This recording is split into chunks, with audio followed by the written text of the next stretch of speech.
Your position is no longer available, Mrs. Mercer. Unfortunately, plans have changed. I felt my entire body go cold, like someone had replaced my blood with ice water.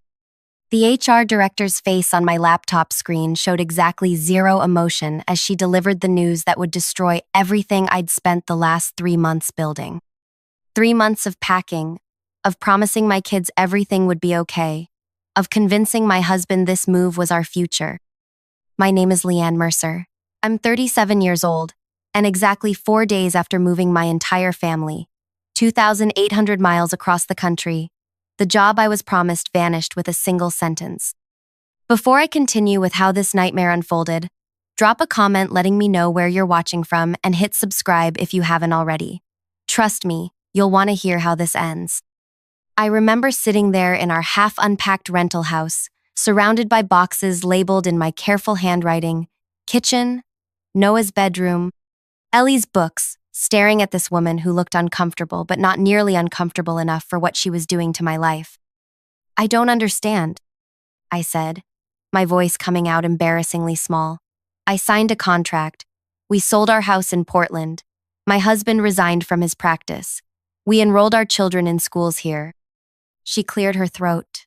Helix Dynamics has undergone some restructuring decisions.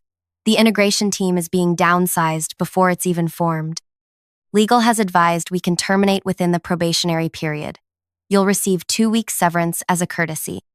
A courtesy. 2 weeks of salary as a courtesy after we'd uprooted our entire lives to move from Oregon to North Carolina. Can I speak with Marcus? I asked, referring to the CTO who'd recruited me, who'd spent months convincing me that my expertise in healthcare data integration was exactly what they needed for their expanding medical records division. Marcus is no longer with the company, she said flatly. That's when I understood. This wasn't just about me. This was a company in free fall, cutting costs wherever they could.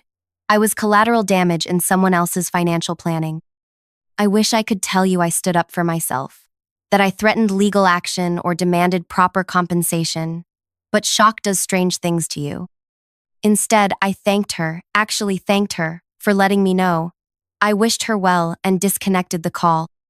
Then I walked into our bathroom, turned on the shower, sat down on the tile floor, and sobbed until the water ran cold. How was I going to tell Chris?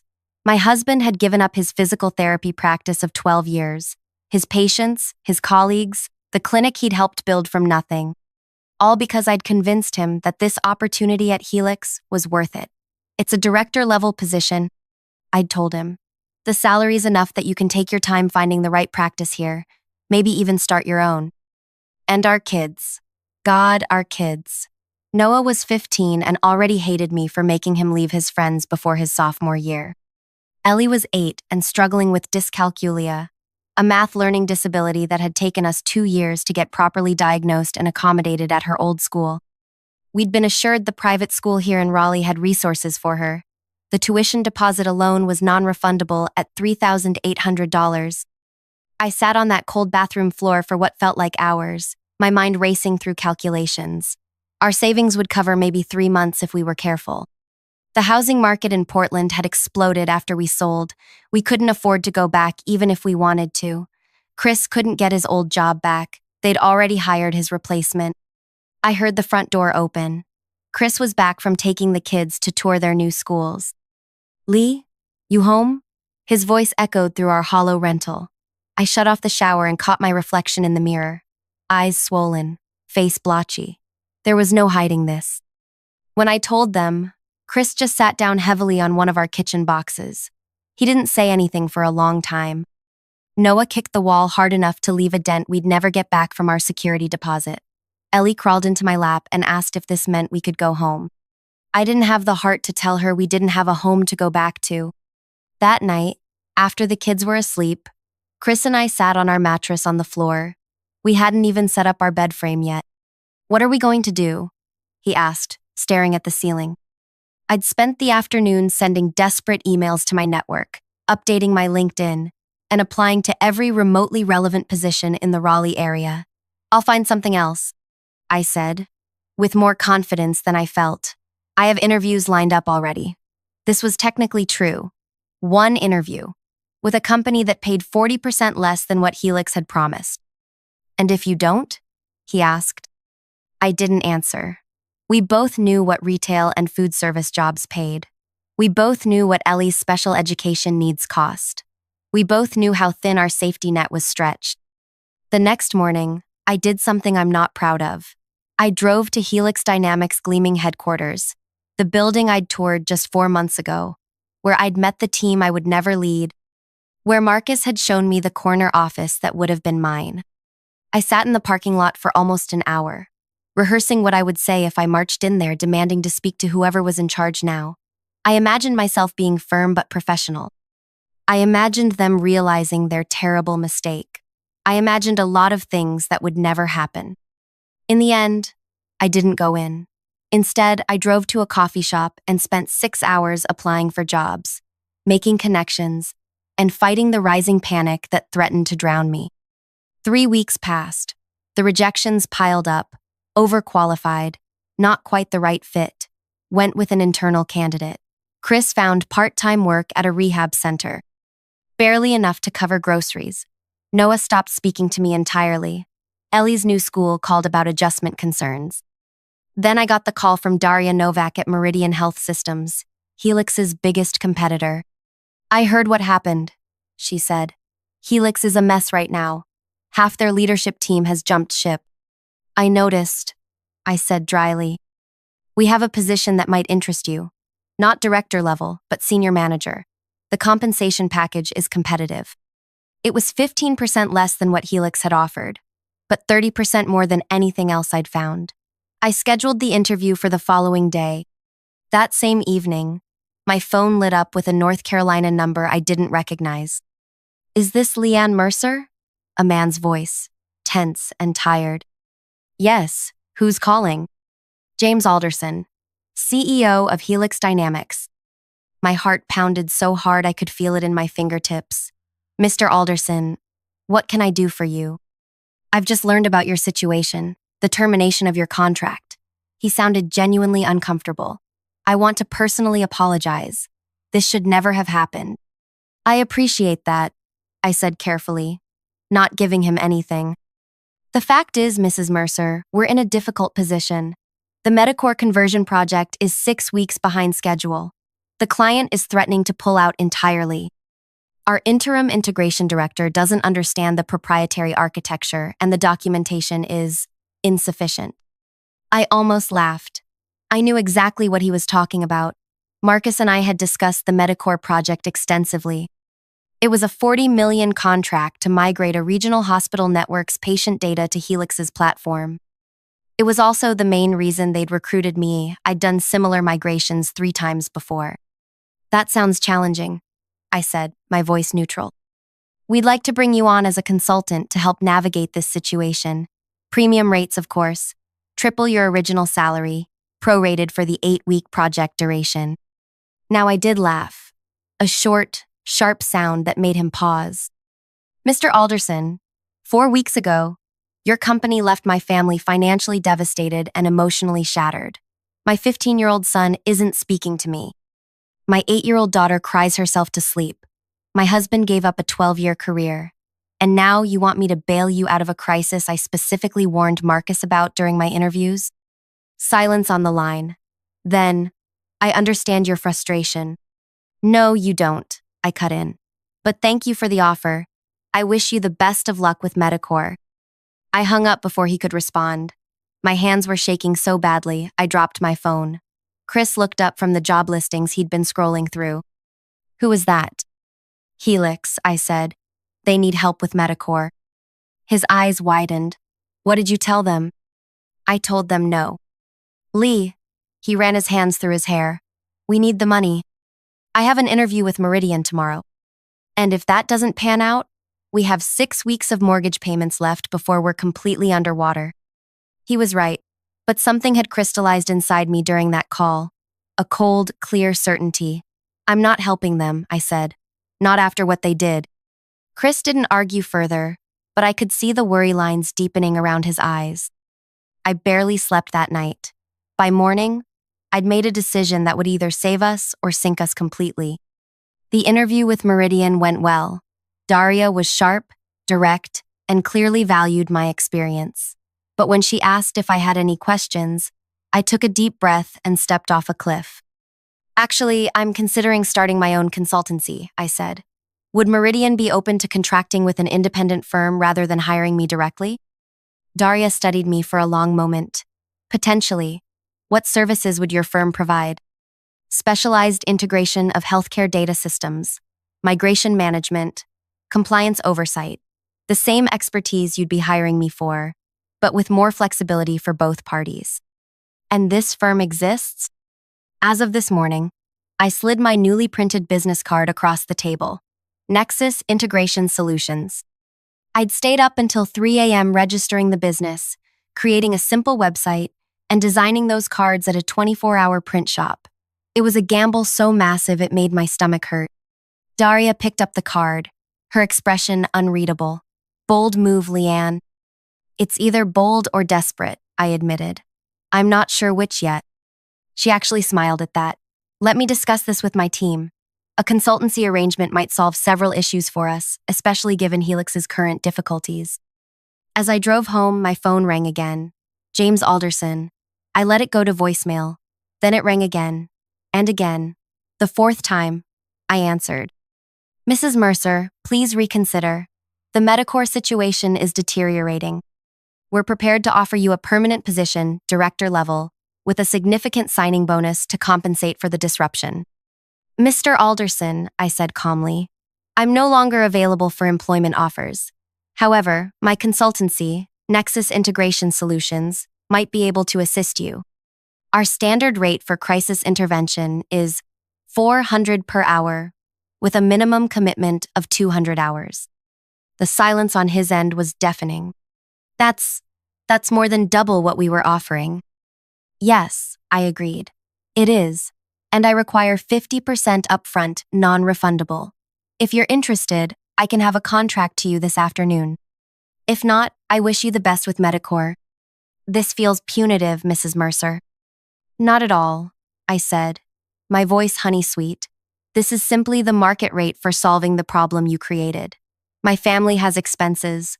My business has overhead. You're welcome to find another solution if mine doesn't work for you.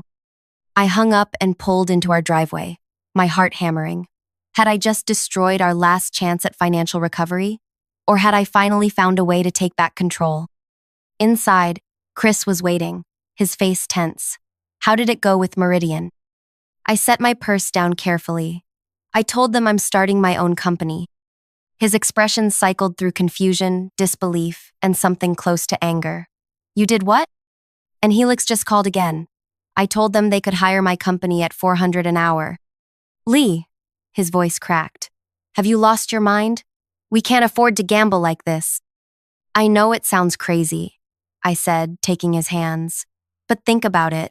They're desperate. Medicore is their biggest client. If they lose this contract, they'll be in serious trouble. And I'm the only one who can fix their problem in time. And if they say no, then Meridian might become my first client instead. Daria seemed interested. Chris pulled his hands away, pacing our small living room. This is our lives you're gambling with. Our children's security. I know, I whispered. But I can't go back to working for people who treated us like we were disposable. I can't. My phone buzzed with an email. From James Alderson. We accept your terms.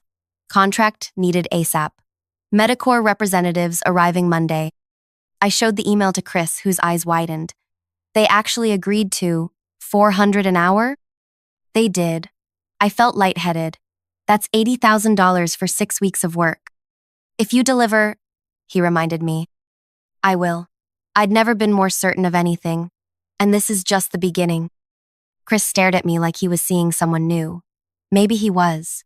Maybe I was becoming someone new. Someone who wouldn't be broken by betrayal but instead would rebuild something stronger from the pieces. That night, I sat at our kitchen table drafting the contract that would either save us or become evidence of my hubris. I included clauses about intellectual property, scope limitations, payment schedules. I was creating armor, protecting myself from ever being vulnerable to these people again. My phone buzzed with another email. this time from Daria at Meridian. Proposal approved. Can you meet Thursday to discuss specifics? Particularly interested in your insights on Helix's Metacore implementation? I stared at the screen, a plan crystallizing in my mind. Not revenge, exactly. Something more elegant. Something that would transform the power dynamic permanently. I was going to make myself essential to both companies. I was going to build my consultancy on the very expertise that Helix had discarded. And I was going to make sure they never forgot the woman they thought they could simply erase. I woke up the next morning with a clarity I hadn't felt since before the move. For the first time in weeks, I didn't feel that crushing weight on my chest, that sense of drowning while everyone watched. Instead, I felt something unfamiliar, a cold, precise focus. I spent that entire day working out exactly how to thread this needle. Helix needed me to save their Metacore project, their biggest client, a hospital network whose entire patient database needed migration to their system.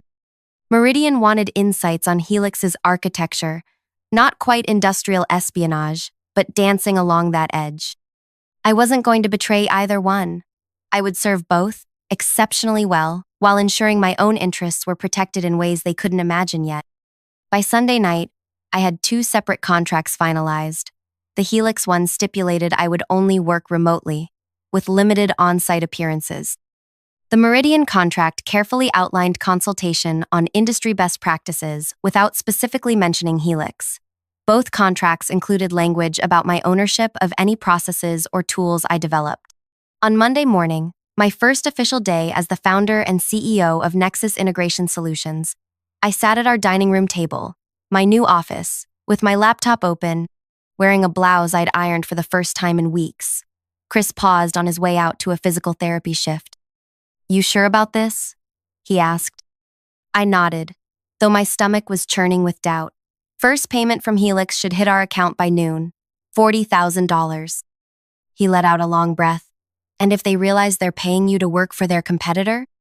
I'm not working for their competitor. I'm consulting for 2 separate clients on non-overlapping projects.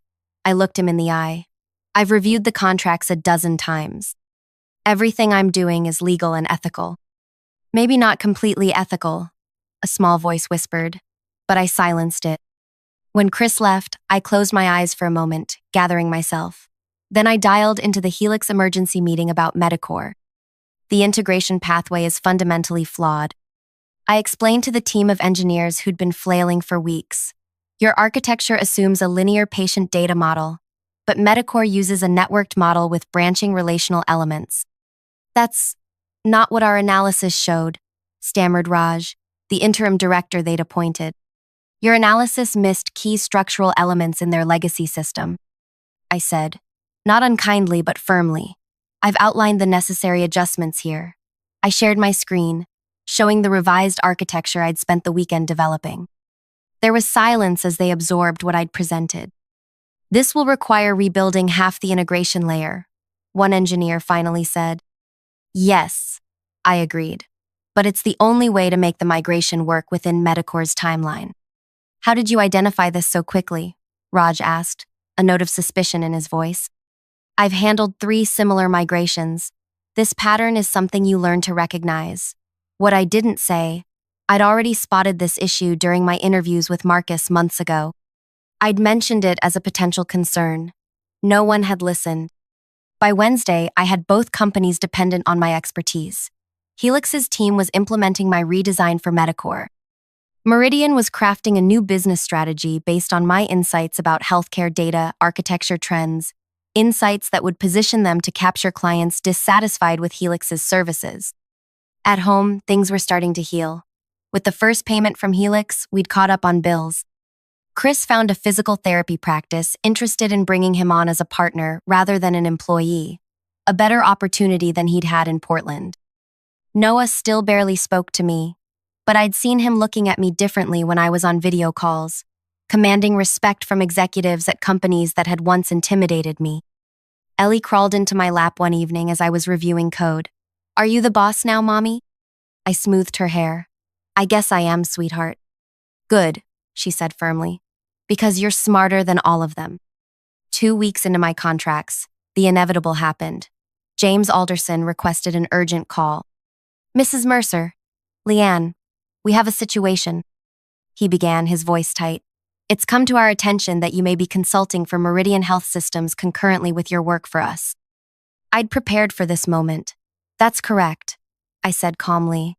Nexus Integration Solutions has multiple clients in the healthcare sector. This represents a clear conflict of interest. No, it doesn't, I interrupted. My contract with Helix specifically addresses this. Section 7.3 states that I may provide services to other clients, including competitors, provided I maintain confidentiality of proprietary information. I've adhered to that completely. The intent is clearly spelled out in the language your legal team approved, I said. If you're concerned about the arrangement, you're welcome to terminate our contract. Of course, the initial payment is non-refundable, and you'd still need to resolve the Medicare issues within the next 4 weeks. Silence stretched between us. We both knew he had no choice. The Medicare deadline was immovable, and I was more than halfway through implementing a solution no one else on his team fully understood yet. I want daily progress reports, he finally said. As specified in the contract, I agreed pleasantly. After hanging up, I sat back in my chair, heart pounding. I'd stood my ground. I hadn't raised my voice or shown anger.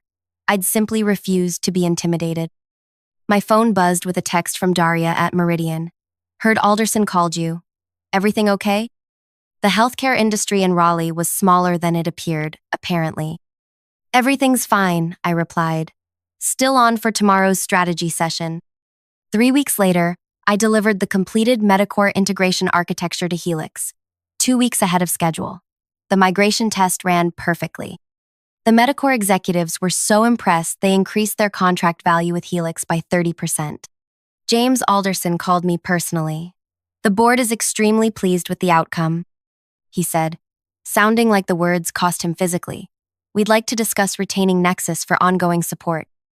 I'd be happy to send over our standard long-term contract, I said. My rates have adjusted based on market demand. I named a figure 20% higher than my crisis rate. He didn't even blink. Draw up the paperwork. 2 days later, I finalized my strategic roadmap presentation for Meridian. Daria was ecstatic. This positions us perfectly to expand into exactly the market segments where Helix is vulnerable, she said. The board wants to offer you an exclusive contract. I appreciate that, I said, but Nexus's business model depends on working with multiple clients across the industry. I'm happy to prioritize Meridian's projects, but I can't accept exclusivity. She studied me through the video call. You're consulting for Helix long-term now, aren't you? I smiled. My client list is confidential, as you know. Clever, she said with a small laugh. Very clever. 6 months after Helix had callously cut me loose, my consulting firm had 5 employees specialists I'd worked with over the years, who were eager to join a company that valued their expertise properly. We had contracts with 7 major healthcare systems, including both Helix and Meridian. We'd moved from our rental into a house we'd purchased in a good school district. Ellie had the support she needed.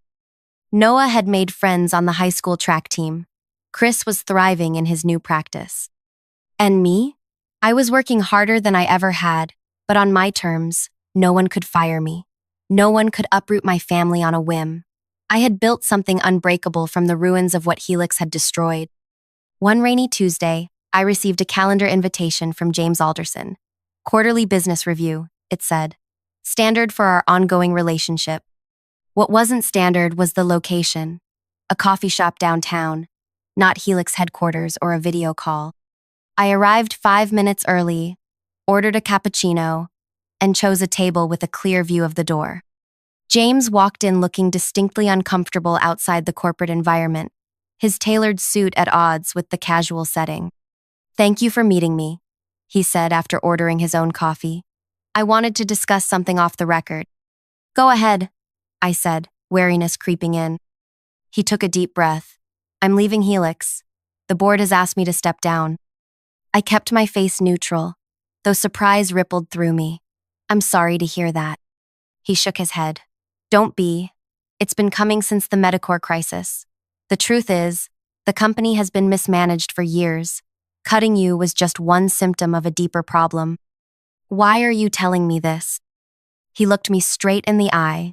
Because the board is considering offering you the CTO position. I nearly choked on my coffee. Excuse me? You've demonstrated exceptional technical leadership. The entire integration division now runs on your architecture. The board recognizes that letting you go was a catastrophic error. The irony was so perfect, I almost laughed. I'm not interested in being an employee again, James. Nexus is profitable and growing. They're prepared to acquire Nexus, he said. Full valuation plus a 3-year leadership contract for you at double your current consulting rates. Now I did laugh. A soft, disbelieving sound. They want to buy the company they inadvertently created when they fired me. He had the grace to look ashamed. Essentially, yes. I took a slow sip of my coffee, thinking of all the sleepless nights, the tears, the devastation their careless decision had caused my family. And now they wanted to throw money at the problem to buy back not just my expertise, but my loyalty. Please tell the board I'm flattered by their interest, I said carefully. But Nexus isn't for sale. Not to Helix, not to anyone. They'll offer more, he warned. It's not about the money, I replied. It's about never again putting my family's security in someone else's hands. He nodded slowly. I understand. For what it's worth, I think you're making the right choice. He hesitated. And I owe you an apology. What happened to you and your family? It was unconscionable. I should have intervened. Yes, I agreed. You should have. We finished our coffee with talk of industry trends and mutual connections. As we were leaving, he paused at the door. One more thing you should know. Meridian is also preparing an acquisition offer for Nexus. I smiled. I'm aware. His eyebrows rose. And? They'll receive the same answer. Nexus remains independent. Walking to my car, I felt a sense of completion washing over me. This hadn't been about revenge, not really. It had been about rebuilding, not just my career or my family's stability, but my own sense of power and agency. 3 weeks later, I signed a joint venture agreement with a small but innovative health tech startup founded by 3 women who'd faced similar corporate betrayals. Together, we launched a platform that would help hospitals manage patient data more effectively than either Helix or Meridian could offer. Medicor was our first client. Helix's second biggest client was our second. The day we announced the venture, I received a text from Marcus, my former recruiter at Helix. Saw the news. Poetic justice. Proud of you. I didn't respond. I didn't need his approval anymore. That evening, I sat on our back deck watching Noah and Chris toss a football while Ellie practiced cartwheels in the grass. My phone buzzed with another partnership inquiry from a hospital system looking to escape their contract with Helix. Everything okay? Chris called, noticing me looking at my phone. Everything's perfect, I said, setting the phone aside. And for the first time in a very long time, I meant it. The company that thought I was disposable had created their own most formidable competitor. The job they'd taken from me had forced me to create something far more valuable. The security they'd stolen from my family had been replaced by something no one could ever take away. That wasn't revenge. That was justice. And justice, I discovered, tastes sweeter than revenge ever could. Have you ever been betrayed by a company you trusted? How did you rebuild afterward? Would you have handled things differently than I did? Sometimes our greatest strengths emerge only after we've been broken apart and have to reassemble ourselves. If this story resonated with you, hit that subscribe button and share your own corporate horror stories in the comments below. Remember, the best revenge isn't about destroying others. It's about building yourself into someone they can't ignore and can never control again.